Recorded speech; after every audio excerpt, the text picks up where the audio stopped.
Stephen Amwa is calling out the World Bank, saying their own officials once admitted behind closed doors that Ghana was suffering from the global effects of the war. Listen. Honestly, I would like to have the entire document and then read it and understand the context being posted out there, because I'll be surprised for two reasons.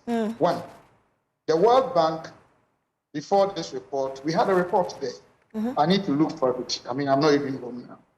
That stated clearly that the causes, they never said, and nobody has ever said, what we went through 2022 is solely 100% the COVID.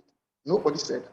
But the severity and the challenges we went through, nobody on this earth, unless the person, in my opinion, is just displaying ego trips or unconscious incompetence. Because the same World Bank report stated that that was one of the major crises we all in this country. Aside that, what were these economic indicators, these primary macro indicators or performances in the other jurisdictions, even in the developed economies? That year, the world economy grew negative 3.3. Inflation rate globally jumped into 100. They're all there, and we depend on these economies. I'm sure the document might have said, apart from that, we have structural weaknesses and issues as a country, and that one is a fact. It's not just one routine. When it comes to economic resilience, most developing economies, including Ghana, fundamentally we have challenges because we depend on the economy. We are basically import-driven economy. So these things are there. We talk about an ineffective way, sometimes we manage our expenses as a country. These are issues that occur. I mean, it doesn't matter who is in government, the facts are there. So if the first 3 years of Akufo-Addo's government were growing to 7%, one of the best in the world, inflation rate averagely has stayed about 7%, one of the best in the world. And then we have even picked, GDP growth in the year 2000, about, I think it was 3.4%. And we're rolling out one of the most enviable pro-poor policies sustainably in our country. Who could have thought that after the first term of Akufo-Addo's government, where there was market productivity impairment, people were even asked to stay home, they were paid. We're in this country. Private sector sank over 40,000. We had revenue shortfall of about between 11 and 12 billion. The world itself knew how we're suffering. Things were being brought from outside that were costing us $4,000, moved to $12,000. I used to import things for my farmers in this country. Some of the items that were costing me 1999 pounds, before God we serve, some of them were costing me 29.99, 10 pounds different. Conversion would have been that time around 200 Ghana cedis. So that's Dr. Stephen Amwa Den. He was a deputy minister, of the Akufo-Addo government in charge of finance. But let's listen to the outgoing or the World Bank country director Den for Ghana, Pierre Laporte, during those times on his take on the economy. Let's come back again to the economy. And I remember in your previous comment, you talked about how Govt and the Russian-Ukraine issues and all the rest impacted on the economy.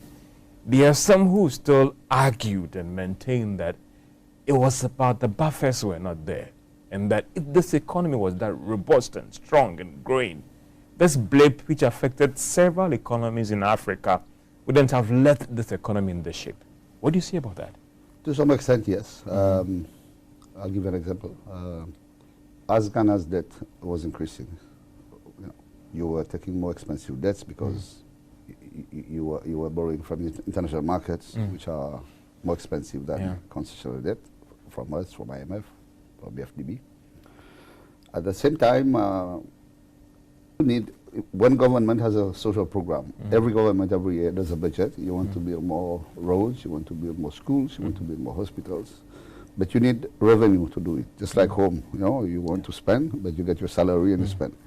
One of the biggest problem for Ghana's economy has been the rate of revenue collection. Okay, Ghana has been the last years before until now been collecting 12-13% as a ratio of revenue to GDP. The norm should be around 20, at least from the ECOWAS, we call that convergence criteria. Countries aim to hit 20%. So if you think Ghana is at 12-13, which means half of the money that you should be collecting to sustain your economy is not coming in. And if you don't have the income to sustain your spending, you go and borrow, and this increases your debt. This is just an example why in our budget support, IMF and everybody, and government has agreed. Does it justify our escalating debt then? Some will say that there is no justification for escalating debt that has pushed us to a high debt distressed country. Yeah, it's a choice. I mean, government could have, let's say, frozen those investments earlier. It is doing it now, but maybe in the last few years, as debt was increasing, there could have been some reflection and maybe faster action, or the reforms to raise revenues could have been accelerated.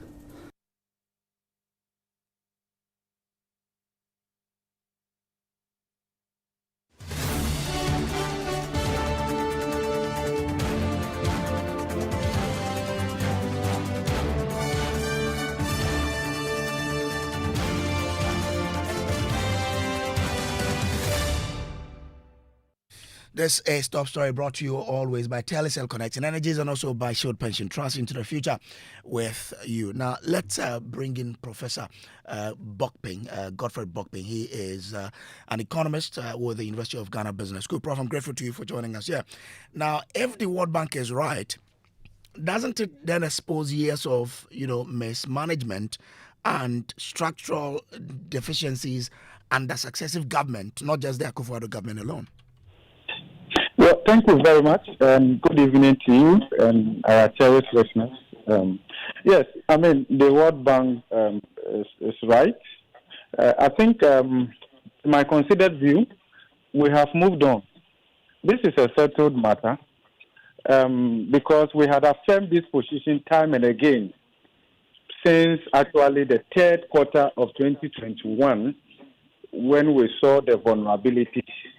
Of course, the position had been that our economy was heading dangerously. COVID only fast-tracked it. It was an accident waiting to happen. So COVID did not initiate our vulnerabilities. COVID exacerbated it. COVID magnified the existing vulnerabilities. And then Russia, Ukraine was more or less like the icing on the cake, sort of. Okay, so this is an established position. Nobody, per the data, could convince us that Ghana's debt-induced macroeconomic instability that essentially started from the third quarter of 2021. Remember, the reference is third quarter of 2021 because it was in the third quarter of 2021 that Ghana lost market access. Okay, the investors had seen the cracks. In fact, Ghana government own internal debt sustainability analysis in 2019 had confirmed that we had breached almost all the debt sustainability indicators. Liquidity, solvency was a bit on the borderline, but the reality is that if you measure your debt to GDP ratio on the strength of debt to GDP ratio, that was going to create a false impression of where we were and all of that. And remember, the biggest issue at that time was about debt accountability and transparency. Because we're treating certain debt as below budget line or off balance sheet, including debt hidden, or let's call them hidden debt, in the books of certain state-owned enterprises, including Cocoa Board and the rest of them, we were creating the impression that our debt was sustainable, but that wasn't the case. Remember that when we lost market access, Bank of Ghana took on the state on its balance sheet. The result of that was over 40 billion Ghana cedis in printing of cedis. Okay, when we did the debt sustainability analysis, okay, the exposure of Ghana government to Bank of Ghana in terms of overdraft arrangement and everything came to about 77.6 billion Ghana cedis, which had to be restructured. Okay, and then when the IMF came using their debt sustainability framework, our debt to GDP ratio in present value terms was actually, we ended up with 109% of GDP in present value terms in terms of our debt to GDP ratio. Of course, the IMF uses a discount rate of 5% and all of that. Then we had also breached the liquidity indicator, which was debt service to revenue ratio or external debt service to revenue ratio, which we're supposed to do below 18%. We're doing around 22, 25% and all of that. So you realize that before COVID came, the vulnerabilities were there. But because we could borrow, and from the international market, we were using this more or less as to cover the situation. But once we lost market access, we became exposed, not only in terms of the international capital market, but in the domestic market as well. We were priced out in terms of the medium to the long-term end of the yield curve. So we had to rely solely on treasury bill. So it is not necessarily that it was COVID that exposed us. We had created this, and it was just a matter of time. Okay. In fact, if COVID hadn't happened, our projection was that by 2023, 2024, thereabouts, these things were going to be all over the place. And remember, we had advised government that they should use the 2022 budget. At the time they were going to present the budget towards the end of 2021, that they should use that to assess IMF-supported program. We even said that any delay would ensure that Ghana will end up in the IMF in an ambulance. Yes, we said all these predictions and all of that. So, I mean, we've moved on. But while the World Bank itself, in its document says, while the country witnessed substantial progress in economic growth, poverty reduction and human development in the first decade of the 21st century, the following decade saw a decline in economic prospect and a stagnation in poverty alleviation, culminating in the 2022 macroeconomic crisis. Should one government bear the cross for this? Sorry? I'm asking that based on the background that World Bank itself has established, should one government bear the cross for what happened to us? No, certainly not. In fact, if you look at poverty numbers, poverty reduction actually stopped from 2012, if you look at the numbers. In fact, Ghana officially entered the zone of high risk of debt distress in 2014, which occasioned the 16th IMF-supported program that kicked in from April 3rd, 2015, and was extended and when the MPP took over, and we closed out that program in April 2019. So even though we entered high risk of debt distress category in 2014, the 16th IMF-supported program could not restore Ghana to debt sustainability. In fact, among the program objectives under the Mahama IMF-supported program, we could not achieve all the program objectives, particularly when it comes to debt sustainability. So we are still classified as at high risk of debt distress category when we exited the 16th IMF-supported program in 2019. Okay, so we build on all of these things. So we cannot say that it's solely the creation of the MPP. But remember, with the introduction of oil, 2011, our growth had been driven largely or what we call we had recorded what we call jobless growth. Once growth was driven by the less intensive labor-intensive subsectors of the economy, you could not say that growth was inclusive. And once that growth is not broad-based, there was no way that growth will be able to withstand shocks in the economy. So we've seen growth. In fact, if you look at the data, in the last 18 years, nearly 22% of our GDP growth came from mining and quarrying. Again, if you look at the job creation in that sector, job creation actually stalled in terms of decent job creation, okay, in the mining sector. So that is what we saw. So we have not created decent jobs. In fact, the same World Bank, Yeah, I'm with you, sir. I am. Yes, the same World Bank is telling us that between 2012 and 2022, our economy only created just around 250,000 jobs on net basis. Whilst within that same period, 2.7 million Ghanaians have entered the labor market. So we have witnessed largely what we call jobless growth. And employment response to job creation has been very weak. Okay, and so that is the kind of things that we have inherited. Okay. But I also believe that the NPP had enough time To have to changed cause it. Okay. structural changes to our economy. We failed on that. If you look at the rate at which the NPP administration accumulated debt, the rate of debt accumulation, and you compare that to rate of GDP growth, you could see that the economy was not in a position to absorb the debt accumulation. So in other words, we have taken so much debt relative to the wealth that we had created by utilizing those debts. So once it happens that way, it will only take the slightest shock for your economy to be exposed. All right. So we had not built resilience. We were just managing using the international capital market and then PRO and the rest of them. But I think the reality is there for everybody to see. Okay. Prof, I'm grateful to you for the education you've given us tonight. God bless you. Professor Godfred Bokping is an economist with the University of Ghana Business School.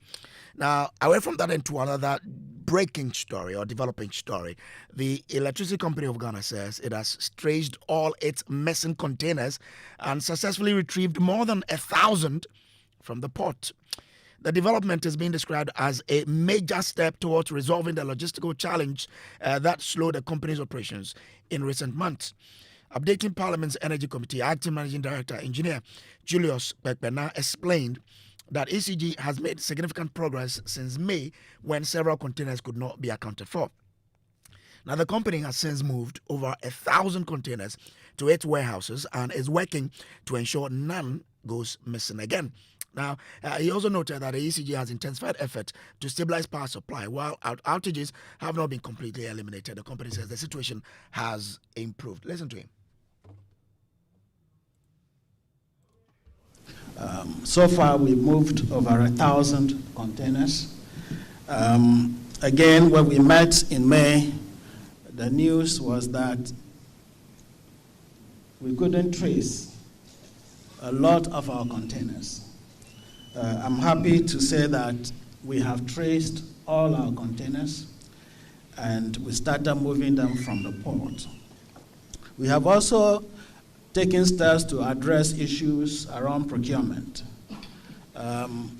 We identified about 347 contracts that we thought we could cancel,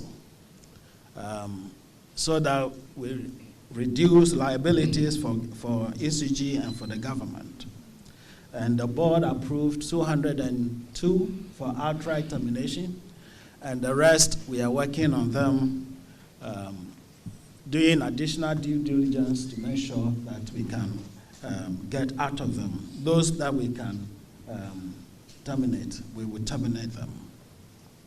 I'm also happy to announce that HAPTEL and ECG have signed an amendment to the contract, and we have reduced the commission that we were paying to HAPTEL from 3% to 1.65%. We have worked to put in place measures to control expenditure, and so if you take the first half year, we have reduced expenditure from 110 million from last year to 77 million. Okay. And administrative expenses have been reduced 279 million last year to this year only 169 million. And we are working to tighten the belt even more. So that is the acting managing director of the ECG there. Let's bring in the former CEO of the ECG or managing director of ECG, Samuel Dubik Mahama, who joins us on the phone lines now. I'm grateful to you, sir, for joining us. Now, you had there that ECG reporting that they've been able to trace and I mean identified all their containers and moved over close to 1,000 to their warehouses. How does this come to you when in the early days we're told that several containers were missing, and that was during the time you were the MD? Good evening to you, and I'd like to say congratulations and thank you to the current management for working very hard to vindicate everybody concerning this container saga. I'm glad that we are all seeing the end of this matter, and it doesn't sound like anybody took a container away and they couldn't find anything. And it was clearly expressed when the managing director said they have found it all. So I think that matter it was sad how it all came about, but I guess it was to happen that way for all of us to get the clarity that we needed and to get the whole conversation closed properly. So but kudos to the current management and the team for working hard to get this sorted out. You've been there before. What could possibly have accounted to the earlier reportage of missing containers, if you could educate us? Gossip is the only thing that will create such a situation. Gossip aimed at maligning someone, gossip aimed at tarnishing someone's image or tarnishing the image of the company is the only thing that would lead to such a claim that brought this whole brouhaha within the country. But as I said, we have to say a big thank you to management and the employees of the company for working hard to fix this problem. So you're saying that the minister who made this known to the media or to the nation was engaging in gossiping? So I have said already that it's always about information that is fed to the top. And I don't want us to blame the minister. Don't blame the minister. How did the information get to the minister? How was the information gathered and sent to the minister? Sometimes we are so quick to blame the top. You understand? My brother, we shouldn't be engaging in these kind of things. I have said since time that ECG or electricity issues doesn't have party colors. It's red, gold, green with a black star. Let's not personalize these things and then start pointing fingers, because the problem is a holistic problem that we are trying to solve. You understand? So I'm not going to say the minister is no. How was the thing packaged? Where did it start from? But right now, the truth of the matter is that the matter is dead. We found it all. Okay, let's move on to the next big thing. And let's see the company do very well. That's what I'm wishing for this lovely company. Once you've been there before, what lesson should this serve for ECG itself and for people who handle the management of our power sector? Look, the whole thing is electricity or the sale of power needs to be looked at in a critical manner. The company ECG is a company that has a lot of potential. So when decisions are being made, it shouldn't be made under whips and caprices or based on emotions, but it should be made based on facts. So I would just wish that everybody will stick to the facts. They'll look at the growth of the company. They'll all work together, rally behind the managing director, rally behind the minister, and let's see the company grow to where they need the company to grow to. But can't it be possible that maybe they are not looking where they have to? Possibly some containers are still somewhere. So you remember I said that the containers are not missing. They have been misplaced. You understand? They should just work together with the Ghana Ports and Harbour Authority. And now they have done that. And clearly the minister said, the managing director said, we have found them all. We have taken some. You understand? So let's just keep helping the company, give it a positive light, and let's keep encouraging the staff, the management, and everybody within the company for them to do right by the good people of Ghana. Kindly stay with me. I'll come by you shortly, and then we can wrap up. Let me bring in Richmond Roxon, who is the PRO for the Energy Ministry. Richmond, I'm grateful to you for joining us here. Now, this is good news, of course. Where did we find all of these missing containers? Good evening, Kojo, and then good evening to your cherished listeners. I'm taking aback your question because if we will go back, you will recall that at the time the Minister of Energy took over, there was an update, or what we call a status update, or something that we say a handover report that was provided to the minister, that ECG had about 2,500 containers at the port. The minister visited the port. At the time he went there, he set up a committee because he could determine that some of the containers could not be accounted for. Eventually, there was a committee report to the minister that said over 1,300 of these containers were missing and could not be traced. Subsequently, the Office of the President, through the Chief of Staff, set up the committee together with the port, together with Ministry, National Security. And the fortunate thing is that some of these containers were traced. We ended up getting more containers than what the initial report said. The initial report put the number at 3,357.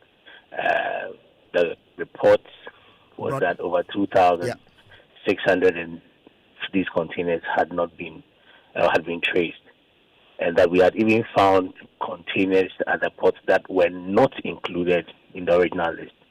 And also, the committee's report stated clearly that there were containers that were supposed to be part of the list that were not passed. What has been done subsequently is that the Office of the President set up a committee to ensure that all these containers are traced, all these containers are moved from the ports under the strict provision of national security. And so even though some of these containers have been traced, the records show that a few of them will still be unaccounted for.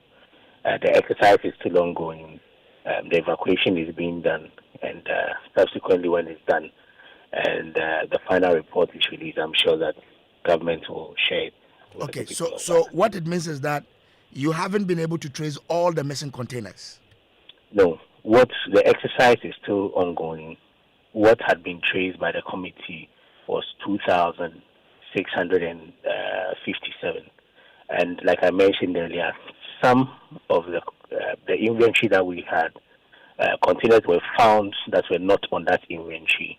And then the inventory we had, containers were not found, which eventually were on that inventory. I don't know if it's clear enough. Yeah, I remember the former MD saying that there could have been some misplacement. Could that have been the case, as you've explained? The reality is that if you're given a report that you have 2,500 containers, when you go there, you would expect that 52,500. If you go there and you don't find 2,500, you'll be alarmed. And containers are not like mobile phones that will get missing. These are containers that contains cables and all manner of materials that the ECG uses. So once you are alarmed as a minister, what do? You act. And that is what government has been doing over the period. I would say that we should exercise restraint. The process is still ongoing. The evacuation is ongoing. Inventory is also being taken. And at the end of the day, we'll be able to deal with it. The good news is that it's under the strict supervision of the institutions I've mentioned. Beyond that, it's also a matter that the national security and investigative bodies have taken up. The matter that the Office of the Attorney General and Minister of Justice has also taken up and is prepared to go ahead with prosecutions. Okay. So at the end of the day, anyone who has questions to answer will definitely answer, but it's a process that is ongoing. So can you give us the numbers again in terms of the numbers that you've been able, to retrieve? That in fact the process is ongoing. I don't know whether when you say numbers, I get it. You mentioned some 2,000 and said yes. Numbers So the initial committee put the reports of unaccounted for missing containers at over 1,300. I have to, your producer just called me. I have to check the exact figure. So I think 1,357, and then what the second committee was able to trace was over 2,600, which was way above what ECG itself said they had, because the report that was given to the minister at the time he resumed or assumed office was 2,500, about 2,500 containers. But what was traced was over 2,600. And that is why it's important that we exercise restraint, because if you have an inventory which is more than what was provided, and we are also discovering containers which are not in that inventory, I think that it's a matter that will be a matter of content. But good news is that the process is ongoing. Okay. And at the end of the day, the people of Ghana would definitely be briefed on what the inventory is. Okay. I'm grateful to you, Roxanne, for joining us here. Samuel Dubik Mahama, what could account for the situation where containers which have been imported into the country would not be on the inventory of ECG itself? But I think that's a question. Hello? So that's not for you, it's for Samuel Dubik Mahama. Okay. As he said, they are investigating going on. They are still discovering, as he said. But so far in discovering, definitely there must be a master list that is enabling people to identify what or where. So let's allow the investigative bodies to complete their exercise. But clearly, this is a sharp contrast from what the managing director said, who said all the containers have been identified. So let's also give them some time. Let's exercise restraint, as the PRO has said. Let's let them finish their work, and then the final report will come out. But I'm very happy the exercise is going on well, as he has said, and we should all give them the necessary support, because we all want a successful conclusion to this matter. So let's give them all our best. And so far as there are documentations, so far as there's everything, and we take our time and we are meticulous, and we follow the paper trail, or we ask all the other agencies to assist, then all the containers will be identified. But because he also said it, that containers are not something that we can, they are huge enough, they can't get lost. It's not like a toffee that you say, I've swallowed it, so you can find it. Okay. But right. We should just give them all the necessary support and back them, and let them get this whole thing to the requisite conclusion. I'm grateful to you, Samuel Dubik Mahama. Richmond, my time is up. I need to go. I'm just giving you 30 seconds. The most, for me, one of the critical questions that we are not paying attention to is why we should get to the point where we should have these number of containers at the port. That a company can have containers as many as over 2,500 sitting at the port. That's gross mismanagement, which should never happen under any institution.